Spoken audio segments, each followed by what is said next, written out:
and welcome to another episode of Motors for the Masses in what is another mini episode on the NTV. So roll the intro and let's get cracking.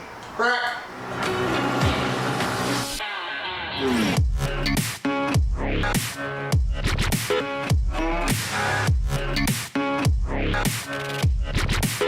I've been a real bad boy on the town all night. Starting to calm down with the morning light down in the dirt. So today we are going to do bars and plastic. And what I mean by that is we're going to get these bars off, get the new bars on, get the switch gears off, get these horrible old heated grips off and the new grips on, and get rid of all the plastic on the side of the bike and see what we've got to work with. Alright, so what I think the first we'll do is try and take this grip off the throttle side while it's on the bike, just to make it a bit easier to tug on it and everything while it's still attached to the bike. Oh, there you go. I bet this one doesn't come off as it... Oh, hang on. Yeah. Well, they were on tight, weren't they? So let's loosen off the brackets for the levers. We're hoping that the handlebars are not going to be too long for the cables. If they are, we're going to drop that on the floor and then pick it up again and then probably shorten the new bars. Sounds helpful. It's not actually that much longer, to be honest. No, yeah, so they should sit possibly a little bit further forward, so it might be alright. Yeah.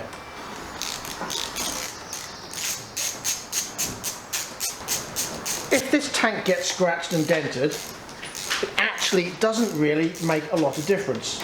And that will all become clear as the bike unfolds. As we always say, when you're taking things apart, it's very easy just to stick them to one side, but that means things get lost very easily. So just put all the nuts and bolts and screws back in so you don't lose them.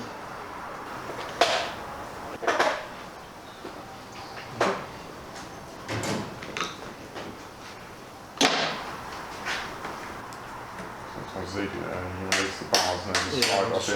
Yeah, you just got to move the bars from back there.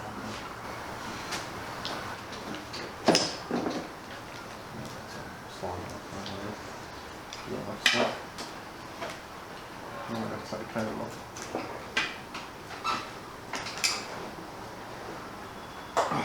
Anymore?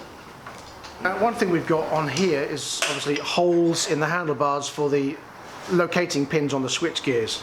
We're going to have to measure that once we know exactly where everything is going to make sure we put them back in the right place. Otherwise we're going to have switch gear that moves around like that, and that just won't work.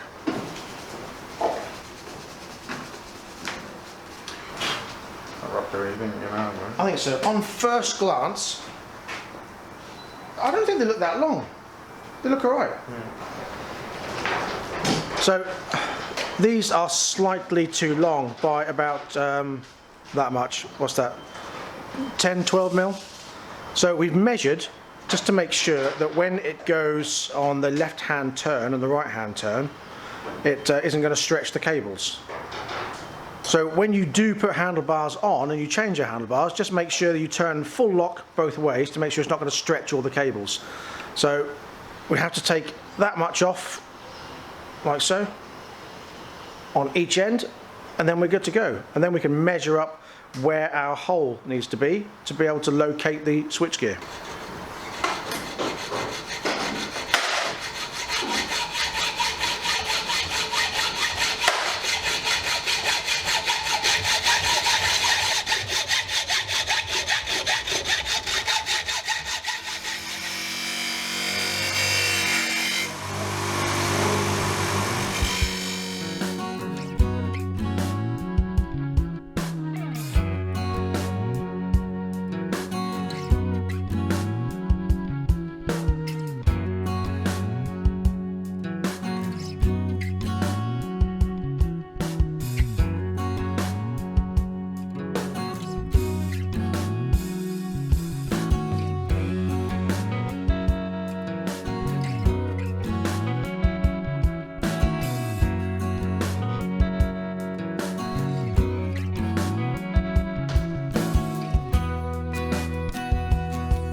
now they're back on, this seems to be a little bit stiff, well, quite a lot stiff actually. The cables are freed up, but it seems that it's sticking on the bar. The bar is exactly the same size, 22mm, the same as the old one. So I'm not quite sure why it's sticking at the moment. So this is around here. Like you feel like that cable is that tight, it's pulling this tube downwards. Does that make sense? Oh, I see, right, okay. So you've constant tension on this tube pulling downwards on there. What if we... But these aren't tight, are they? They're quite loose. No, down here they are, but the actual travel of that cable, there is no free play in it at all. It's... Right. You see there, even that cable's at its full extent as such, I can't pull that away. The reason I can't pull it away is because that cable won't come out no more. There's no more travel left on the cable. How come? Huh? So why is it different to now than it was before? I don't know. So it looks like the bars are going to have to come off again. The reason why is because there's no adjustment in this, there's no adjustment at the other end, so we can't loosen this enough to be able to get this cable out of here. So we're going to have to get the bars off, slide this tube off, rub down the edge of this handlebar just to take the paint off, to try and give it a bit of space so it'll move freely, and then grease up the bar so it'll move nice and freely. So let's get the bars off again.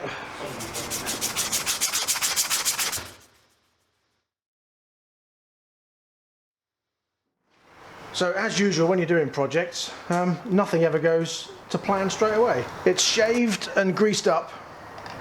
Is it going to be enough? Moment of truth. It's better. Just springing back. Yeah. Okay. It's going all the way back. Yeah, good. Fantastic. Quick, do it up! Right, do it up. No, I'm going to do this bit. Quick, move on, hurry up.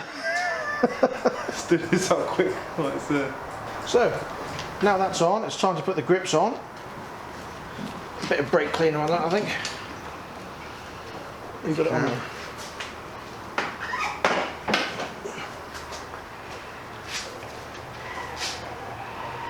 Quick before it evaporates. Yeah, thank you. Which one's probably now evaporated? No, that's good, we're on. There we go. Obviously it's going to have bar ends on there as well. Worry about that later. Struggling? Well, yeah, if I didn't pass you the brake cleaner before mine dried out. Oh, is that what it is? Right, okay, yeah. Mine went on fine. One went there and then I stopped to pass you the brake cleaner, didn't I? That's it. You can get there. Eventually. Like putting on a condom. But harder. Is it? Is it? So, with the handlebars now on, it's time to work on the back end. We shall get rid of the seats because we will not be using that again. And then these side panels. So, this has got to come off. These got to be undone. There's a bolt down here which holds this side panel on, and the same on this side. And then we can get rid of that back end and see what gubbins we've got to hide that's been placed down the side here, electrical wise.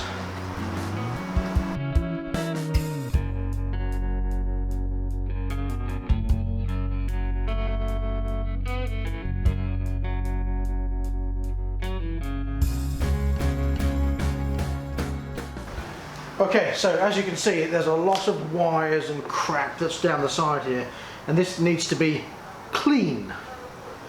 So I don't want any of this stuff on here. I think what we're going to do is, now we need to measure to see what kind of seat we need. Going for a Scrambler style seat, which like the one off the Bullet Hero. So we need to measure what width we need and what length we need, and then cut off the back end here.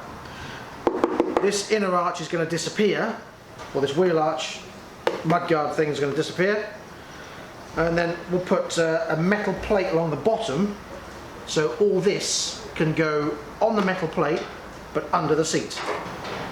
This looks awful at the moment. Look at that, look. It's been spray painted silver and then it's gone rusty. So that definitely needs to come off. This back end is going to disappear completely, the light's going to disappear. And then, as I say, it's just a matter of figuring out where the wires are going to go. This can disappear, these handles can go, cut them off there and there. I'm not going to need those. So here we have a used Bullet Hero, and I'm going to take the seat off, just 2 bolts, and see if it fits. Right.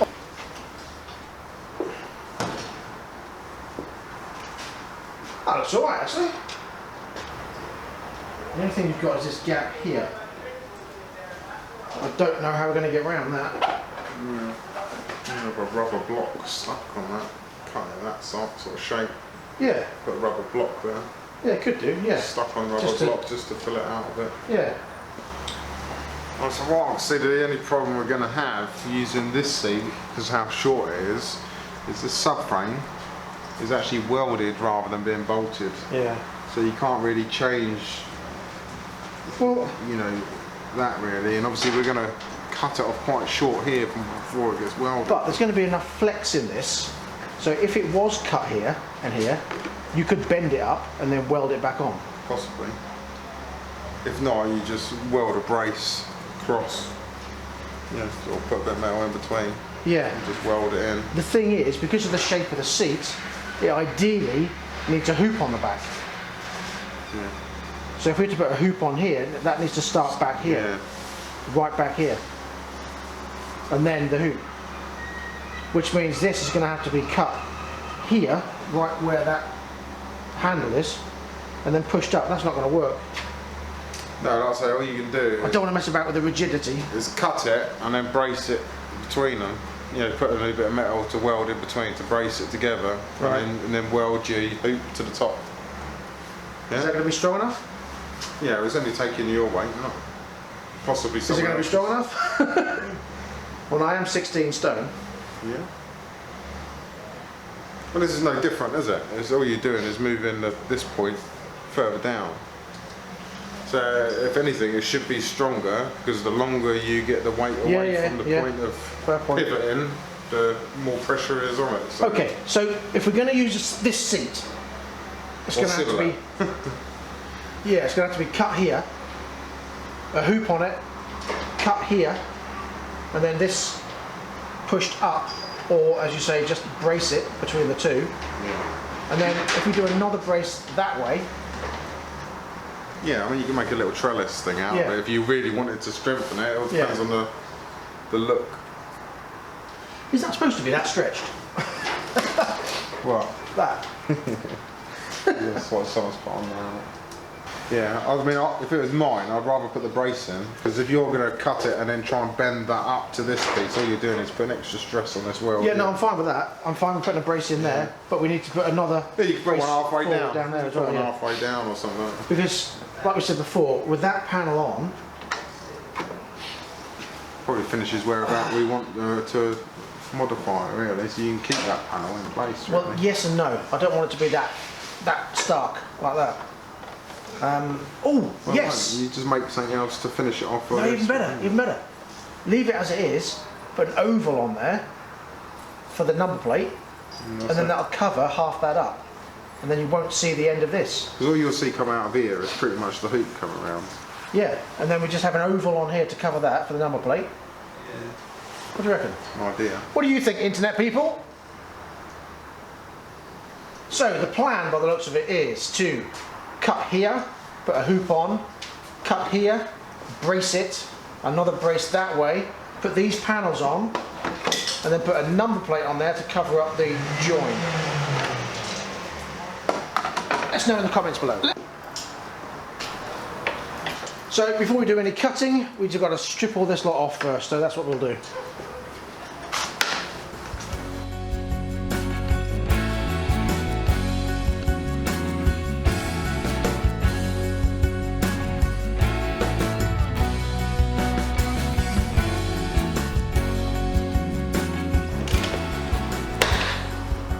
Brilliant. So, as a lot of the bolts are welded in with rust, what I thought would be a good idea is just, we're going to lose all this anyway, and up to about here. So for now, just going to grind through there and get rid of it. And as Jamie is a hooligan, he wants to grind it. Go! Grind it here as well.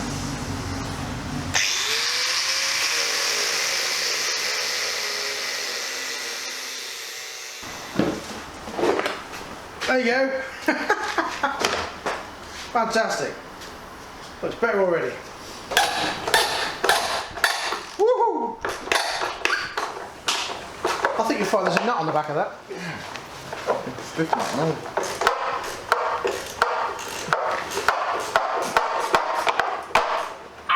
What are you doing? I was trying to grab it. Yeah, I wouldn't. Touch your finger. Yes. Quality. Ow. A popper. Yeah. Well, what's bolted here? Yeah. We're going to need a battery tray. Yeah. So wouldn't it be easier to cut through here? Obviously we'll get it off first, but cut through here and then put the battery tray and keep that? Yeah, possibility, yeah. Because you ain't going to be able to make this bit no thinner, I don't think. No, we're not going to see it anyway because that side panel, where's the side panel? The side panel will go there, and that will come up here to there. Oh no, we'll leave that on, aren't we? Just put the oval on it, haven't we? Yeah. Yeah, so you That'll could work. cut the under tray off just there and keep them 2 mounts as well, and then you've got the 4 mounts to hold the under tray. Yeah, yeah. Alright, cool.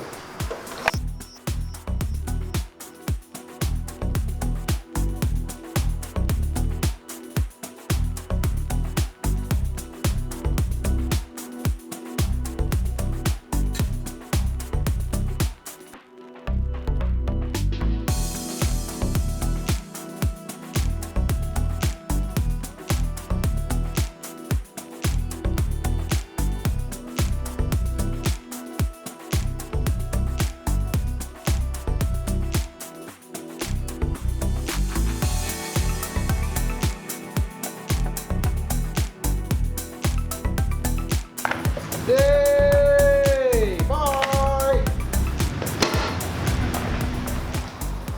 Look, sustained an injury. That's what comes from grinding and leaving bare metal. But anyway, you can get an idea of what it looks like now and what it's going to look like. Obviously it needs a lot of tidying up. We've got to relocate this. Although I think actually the panel might cover that up. Sort of, yeah. So we're going to have that, the oval number on the side. Going to cut it off here, brace it, put the hoop around the back. So you get an idea of what it's going to look like. Unless it's going to look better without the panel. What are your thoughts? Let us know in the comment section below whether it's good with or without the panel. If it's without the panel, something else has to be done to relocate this, and the same on the other side, and there's a lot more on the other side. And from the back, that 150 tyre doesn't look as thin, it actually looks quite chunky now. The whole bike itself looks quite narrow and small apart from the tank. It makes the tank look even bigger. So that's all we've got time for this episode. In the next episode, what are we going to do, Jamie? Well, what we need to do is obviously just finish off tidying up all this and then take some measurements and start making some fabrication bits. But I really think this seat is what we're going to use. The Bullet, I might leave on there as a name. Might name it the Bullet. What do you think? Again, let us know in the comment section below what you think we should name this. And I'm guessing there's going to be sarcastic comments called piece of shit. Should have left it alone. Things like that. But you know, by now we don't do things normally. And that brings us to the end of this episode of Motors for the Masses. Thank you very much for joining us. We're back soon with the Benelli Imperiale 400 review and the Benelli 752 and more on the Mac and the Cortina and lots of other stuff. So thank you very much for joining us. Please don't forget to subscribe, like and share and click the bell for notifications. And until next time, please ride and drive carefully. So have fun. Bye. Bye.